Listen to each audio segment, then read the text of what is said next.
Welcome to the NBA Coast to Coast podcast brought to you by TheLines.com. Coming to you from the West Coast, Josh Lander, joined by Nate Weitzer. He's on the East Coast, and big thanks to Nate for holding it down yesterday while I was unavailable there on that Thursday slate. Going to be looking at 7 games here on Friday. Plenty of weirdness, obviously, on the slate as the trade deadline just passed, and we're waiting for guys to get to their new teams. So we're going to be doing this a little bit cautiously here, but we've got some best bets for you in this one, some looks at the sides and totals. Also have player props up in a separate episode, so make sure to subscribe to that page and continue to follow along with us all season. Nate, let's go ahead and run right into your first play here for Friday night. Yeah, I mean, I was able to get most of the best bets. Just to recap there yesterday, it went through every game on the slate and pretty much 6-2, depending where the Warriors line landed for you. It's interesting just to think about, if you force yourself to bet on every game, where would you go? And just running through that was like a helpful thought exercise for me, at least. So maybe something to look at for everyone going forward. Struck out on the player props without your input, but I am taking an SGP to start here because, like you said, the spreads are challenging here on Friday. But De'Aaron Fox 8 assists is plus 125 at FanDuel. I think that's been hammered down a little bit, but you can still get him to get 8 dimes and Wemby to score 20 and get plus 150 on that against this Charlotte team that's just, let even more guys go. It looks like LaMelo might return instead of Micic being in there, which is, just fine in terms of Fox getting his looks. This is a guy who got forced his way to San Antonio and is immediately trying to prove that he is a good fit here. And the Spurs welcoming him in, allowing him to play 37 minutes in his debut. We're talking 19 potential assists. Chris Paul still had 9 dimes, but only on 8 potential assists and 18 fewer passes than Fox, as they both, shared the court for a while. So it's not like it's necessarily going to be a 1-to-1 that Fox, has to pass CP eventually here. I think this is another opportunity to showcase that pick and roll and to spray, to draw the defense out and spray things out to the corners, because that's what the Spurs like to do. They're shooting 41% on 11 corner threes in their last 10 before adding Fox, and then they only went 1 for 6 against Atlanta. He still got 13 dimes. Now you're facing a Charlotte team that allows 45% on the corner three the last 10. Individually, LaMelo allows 55%, so he's not getting out there. Mark Will allows 58%, and he allows tons of attempts from three-point from above the break. So, I mean, that's why part of the reason that centers have torched the Charlotte Hornets, and Wemby should have success here on the perimeter, on the interior. Charlotte also allows the most assists to point guards in their last 15. Wemby, 25 points per game in his last 5 against the East, all 20-plus in all of these. For what it's worth, CP3 averages 8 dimes against the Eastern Conference this year. So Fox stepping into that role. I just don't understand why you're getting such good plus money here on him to not even go double-digit assists again, but to just get 5 fewer than in the debut.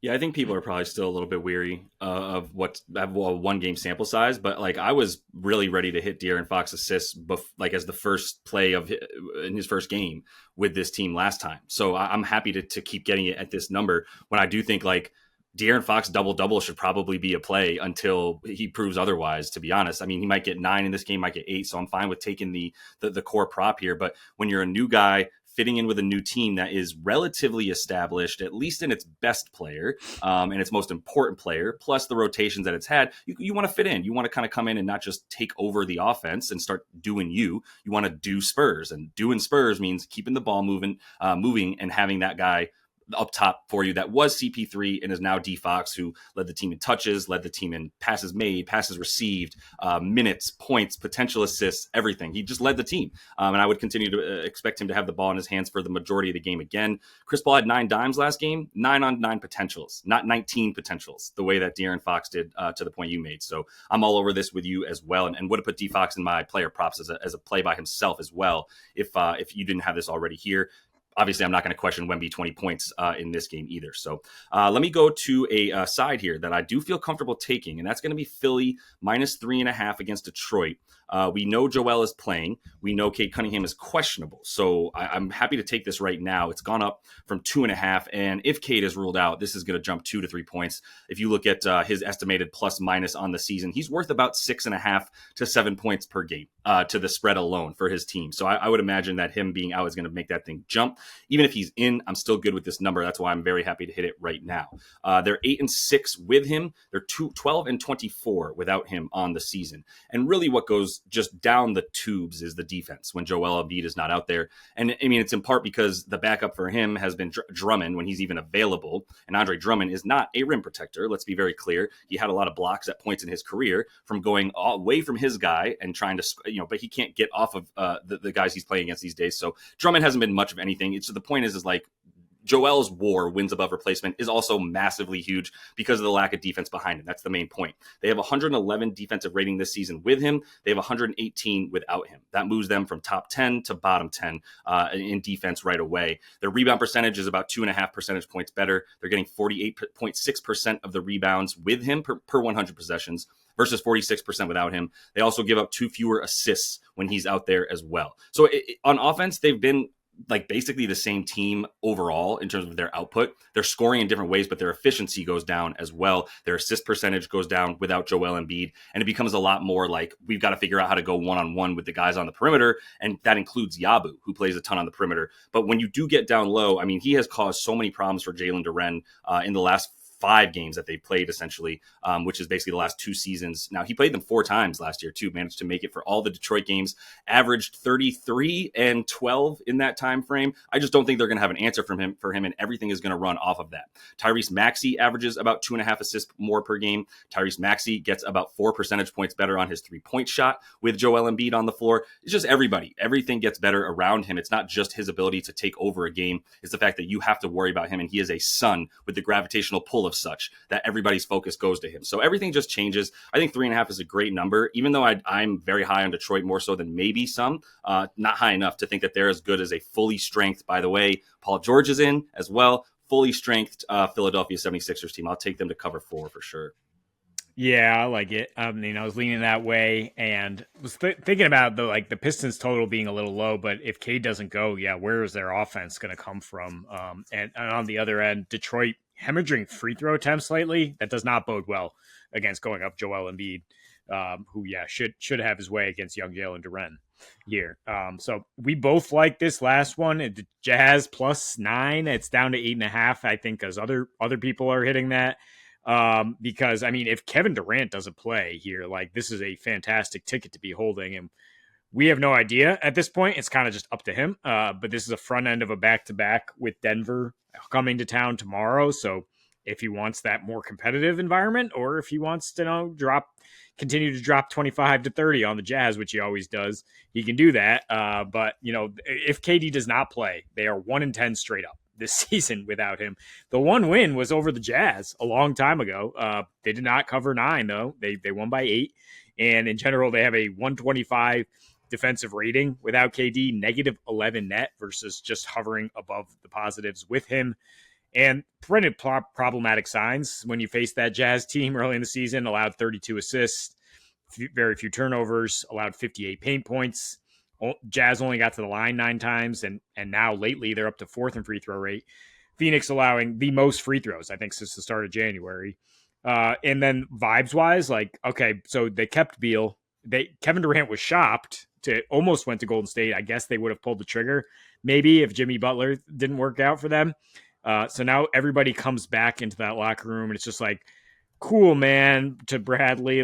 I'm glad you got to keep your house here in Phoenix, and you would have refused to waive the no trade clause and get our team better. And you're just an awkward fit here. And great, we're definitely going places this year. So, I mean, the vibes are about there for Phoenix versus the Jazz, who actually didn't move John Collins. And he's been huge for them on both ends of the floor. They're 7-1 ATS last 8 when Collins has been active, and he's been out a lot as we approach the deadline. He's back, and they kept these young guards together who are really starting to play well.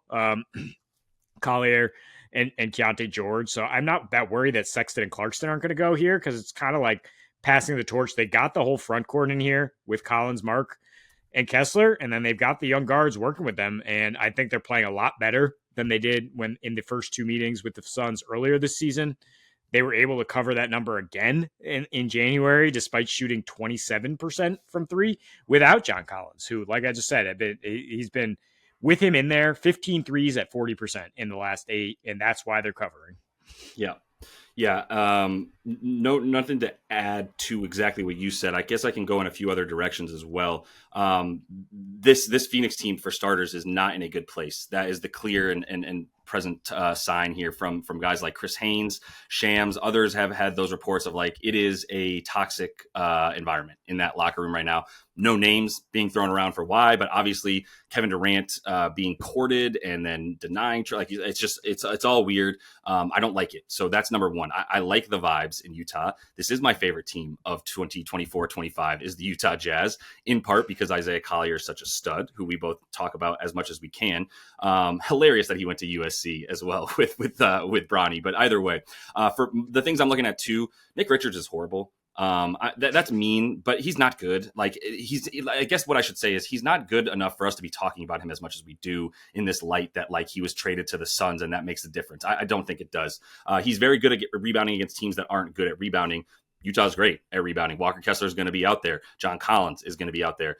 Lowry's a bit underwhelming for as big as he is as a rebounder, but you got 3 dudes that are going to be standing 6'8" or to 7'2" on this floor against Phoenix, which may not have 7-foot KD, which means we're now talking about guys like Royce O'Neal getting out there. We'll probably be seeing some getting some Drew Eubanks minutes as well. Like none of this adds up to being positive for Phoenix, especially down low. And that's where they're going to get crushed is the rim frequency. Everything going on for Utah right now is Isaiah Collier getting into the lane. Keontae George, also a very athletic driving point shooting guard, whatever you want to call him. They're both going to be out there. So like you said, Sexton and Clarkson not being out there means means no Jordan Clarkson means, hey, we might have a good shot profile today. And no Colin Sexton means, okay, I guess Keontae George comes in and is the tall athletic guard who can't really shoot that well, but can get into the lane and cause problems. And if you look at Phoenix, since they've gotten Nick Richards out there, not that they were any kind of world beater down low before him, but if you look at them since then, they are 3rd worst in points in the paint allowed, and they are 7th worst at rim